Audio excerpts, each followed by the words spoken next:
Assalamualaikum warahmatullahi wabarakatuh. Alhamdulillah, kita jumpa dalam pembelajaran yang pertama. Saya kasih background di sawah seger ya, ada beberapa jalur sutet saluran listrik tegangan tinggi. Kita lihat di belakang ya. Ini untuk bab berikutnya, nanti ada pembahasan listrik statis dan listrik dinamis ya. Kali ini kita fokus pada pembahasan mengenai sistem reproduksi pada manusia. Jadi sistem reproduksi pada manusia itu perlu kita pelajari, karena nanti ada hal apa saja yang ada di situ, kemudian kaitannya dengan penyakit yang dialami tentang alat reproduksi ini. Alat reproduksi ada dua, untuk wanita dan laki-laki ya.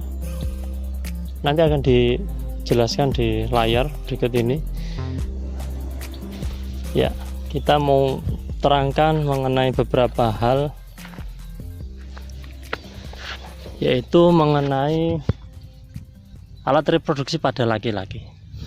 Intinya itu yang sering keluar dalam ujian untuk tahun kemarin. Tahun depan kita belum tahu, yang jelas mungkin tidak ada ujian nasional, tapi tetap ada ujian, materinya yang tidak jauh beda lah.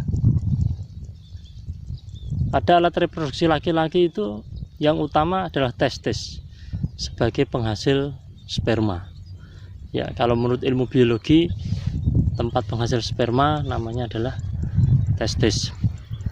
Kemudian dari testis menuju ke epididymis. Epididymis ini saluran yang fungsinya di situ menyimpan sperma sementara. Kemudian ada vas deferens. Vas deferens ini penghubung antara epididymis dengan uretra. Uretra ya. Kemudian terakhir adalah uretra. Uretra itu keluar. Biasanya saya jelaskan kepada siswa itu ada ureter, ada uretra. Bedanya di sini, ureter itu masuk, artinya dari saluran yang dari kantung kemih, dari ginjal masuk ke dalam kantung kemih. Kemudian ada uretra, dari kantung kemih keluar ke melalui saluran penis ke dunia luar. Tapi kalau di sini uretra yang kaitannya dengan vas deferens dengan epididymis, saluran tempat pembuangan ya, yang berada di dalam penis. Oke, untuk alat reproduksi perempuan ya, alat reproduksi perempuan ini biasanya sering muncul. Saya tidak tahu kenapa tim soal itu 2 tahun berturut-turut, beberapa tahun yang lalu itu soalnya tentang alat reproduksi wanita. Kalian kita pilih background, ada suara di desa khas untuk ngusir burung. Alat reproduksi wanita utamanya ada ovarium ya, ada digambar di layar di sebelah kanan dan kiri ini. Fungsinya sama sebagai penghasil sel telur. Kemudian ada oviduk atau bahasanya tuba fallopi, tempat fertilisasi. Jadi kalau sel telurnya lepas, spermanya masuk, nanti terjadi proses fertilisasinya ada di tuba fallopi atau oviduk. Kemudian setelah sel telur yang sudah dibuai itu berkembang, dia akan menuju ke rahim atau uterus. Uterus ini tempat berkembangnya zigot ya. Jadi sel telur yang sudah dibuai namanya zigot, dia akan menempel menuju ke rahim. Di dinding rahim itu dia menempel dan dia akan berkembang. Menurut ilmu pengetahuan yang dulu sebelum abad 20, perkembangan embrio itu ada 3 fase. Kemudian ilmu yang baru menunjukkan ternyata ada 5 fase.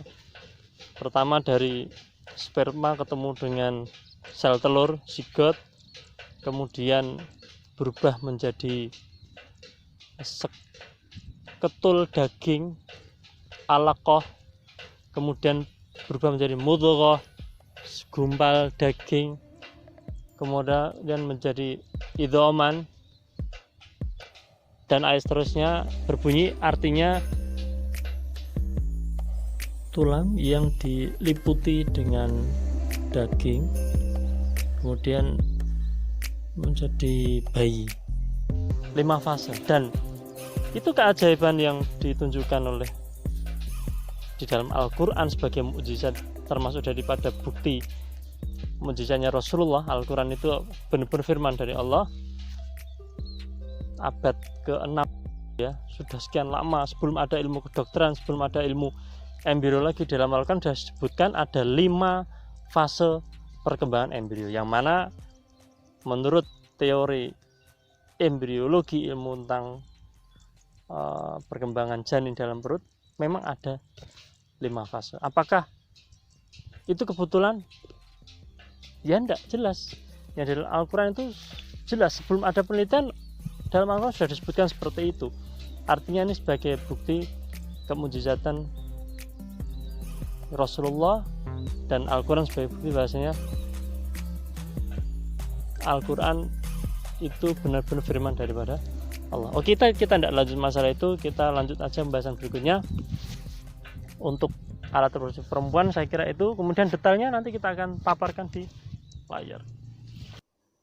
Berikut adalah pembagiannya, yaitu ada alat kelamin luar dan alat kelamin dalam. Keterangannya nanti dilihat di buku panduan PDF yang sudah diberikan, yaitu penis dan skrotum. Lebih jelasnya silakan kalian buka file PDF-nya, itu dipelajari karena nanti ada tugas setelah ini. Ada penis dan skrotum. Kemudian alat kelamin pada laki-laki yang bagian dalam itu ada testis, saluran sperma, epididymis, uretra, kelenjar reproduksi, vesikula, seminalis itu. Kemudian lanjut lagi ke bagian yang berikutnya, alat kelamin luar pada wanita. Ada beberapa hal, nanti dicek di bukunya masing-masing, silahkan dibaca. Kemudian yang bagian dalam ada ovarium, saluran kelamin, dan vagina.